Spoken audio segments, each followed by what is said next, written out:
Hey y'all, it's Demented Calibre here. So you're probably thinking to yourself, Demented, you're becoming a douchebag. Okay, you picked up vaping to quit smokeless tobacco. That's cool and all. But now you're wearing straight bill hats, wearing muscle shirts or tank tops, whatever you want to call them, and I have basketball shorts on. Does that make me a fucking douchebag? Honestly, I don't think so, because honestly, this is what I wear to bed. This is what I sleep in. Something comfortable, something lightweight, something flexible, where I can move around and not be like all bunched up and like have pants or sleep pants that are too tight. But whatever. Anyways, I've been wanting to talk about this for a long time, and this is going to be like a two-topic video. So I'm gonna start off with what I've been wanting to talk about for a long time, and that is people judging other people based on appearance. Like, okay, if you see me walking down the street in what I'm wearing now, you're automatically, most likely, going to assume I'm a douchebag. To be honest, I can be the nicest person in the world, but I mean, if you fuck me over, I can be a dick as well. It's just human nature, honestly. Everybody has their fucking dicky moments, or their bitchy moments, or their cunt moments, whatever you dickhead moments. But to sit here and say because somebody wears a certain type of clothing or a certain type of hat, they're automatically a douchebag, or they're a douchebag because they're vape. Well, I'm gonna explain it to you now. There's douchebags in all types of hobbies. The guys who smoke weed as a hobby, the guys who skateboard. There's douchebags, all of them. Hell, I came across the Facebook post where guys who smoke weed were talking shit about vapors, saying that we're fucking pussies because we won't smoke weed. We'd rather vape pointless juices, which I thought was hilarious because these juices aren't actually pointless. This is 3 milligrams of nicotine right here. This is mainly to help people get off of tobacco products. Now, me, I'm addicted to nicotine. I'm gonna put that out there now. I'm trying to get off the nicotine. But for people who have used smokeless tobacco or smoked for years, it's really hard to get off of the whole tobacco scene. And I seen a YouTube video and I looked at some of the comments. It was like something along the lines of non-smokers try vaping for the first time, and then I looked in the YouTube comments, and there was just so many fucking hate comments on vaping, and I'm really not understanding it because everybody says, "Oh well, people just use vaping as an excuse so they can continue their habit." No, it's not how it works. I'm gonna tell you that now. My mom tried to quit cold turkey off of cigarettes. My grandfather tried to quit cold turkey off of cigarettes. Hell, even my aunt tried to quit cold turkey off of cigarettes. Quitting cold turkey is harder than it looks, and half these people that say this have never smoked a cigarette in their life. They have never chewed tobacco in their lives. They really just pretty much talking out of their asses. So yeah, but I'm digressing. So back to my original topic.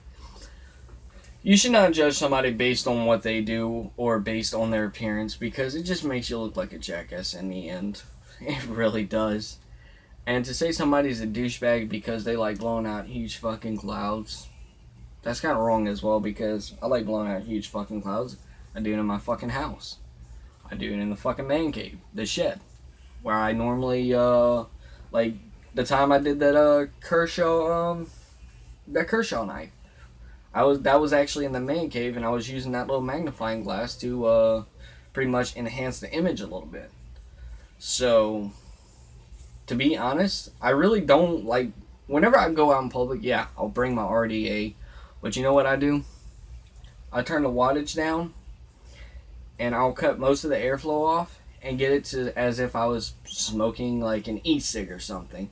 Very light vapor, nothing dense, nothing like overpowering, nothing to fog up the room. I turn my shit down. I don't blow it straight in people's face. If I'm in a casino and I'm vaping, I blow it straight down or straight up. Simple as that. I don't go, "You winning?" No, it doesn't work like that. That's not how most of us vapors are. Alright, so moving on to my next topic. I have narrowed it down, my wattage range, to 110 watts. I've tried it at 120. That's kind of pushing the limits on my build. So 110 watts at 7.4 volts on a 0.51 build is honestly, it's pretty perfect right there.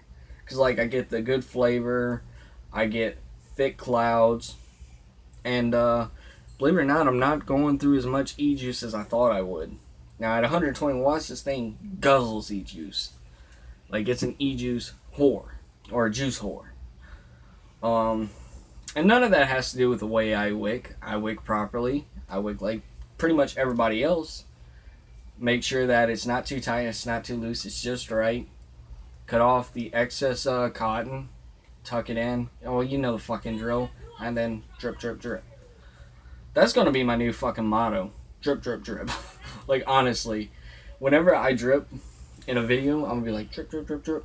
Because, like, Grim Green, he goes blap or something like that.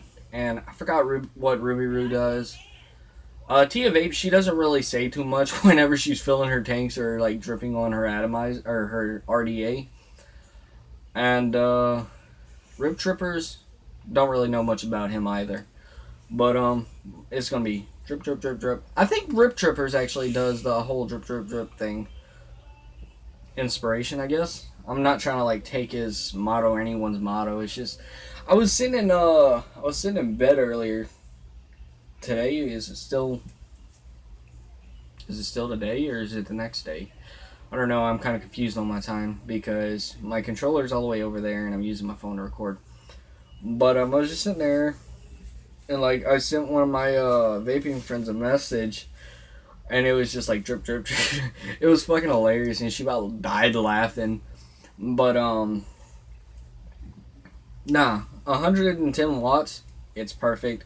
36 air holes on a 30mm RDA with a dual coil build at 0.51 ohms. It's pretty heaven to me.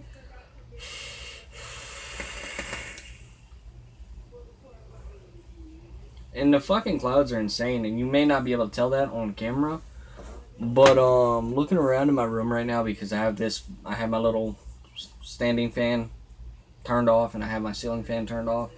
And at 110 watts, just with one puff, I can damn near fog up the whole room if I'm actually trying. I'm not trying to because I don't want y'all to go ahead and say, oh, he's trying to make it to where we can't see him, so we're gonna unsubscribe now. But like if I'm like just sitting in here by myself playing Xbox, I'll fucking fog up the room. Or if I'm watching vape videos, I'll fog up the room. I wanted to ask y'all, what did y'all think of that video of my mom trying the SMY 260 at 100 watts with the Temple RDA? I say she took it like a freaking champ. But I'm sorry making my videos long, guys. I've been doing that a lot lately because there's just so much to talk about. And with so much to talk about, the time just keeps getting longer and longer. But one of my other vape friends, she asked me, so what do you vape at? Or what do you vape in? Wattage or temperature control? Well, actually, I don't have temperature control on the SMY 260. It's a straight wattage mod, variable wattage. And there's a good reason for that. It's a high wattage device, 260 watts. There's really no need for a TC on it.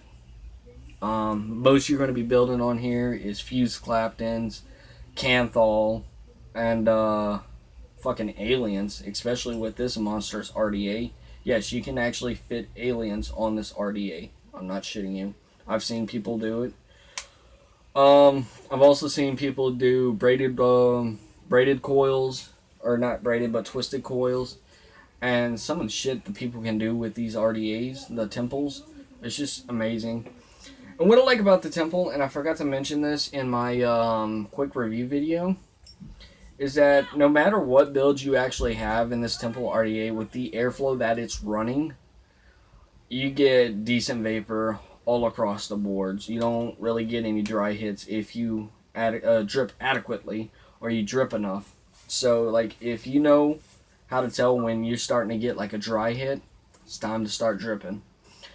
And I pretty much got this shit down to a science, guys. I know I've only been vaping for about a month, but I haven't really had the dripper for a month, but I've got it down to a science. Once my vapor starts to thin out, that's when I know, hey, it's time to add more juice. So, hope you enjoyed the video, guys. This is Demented Caliber signing out.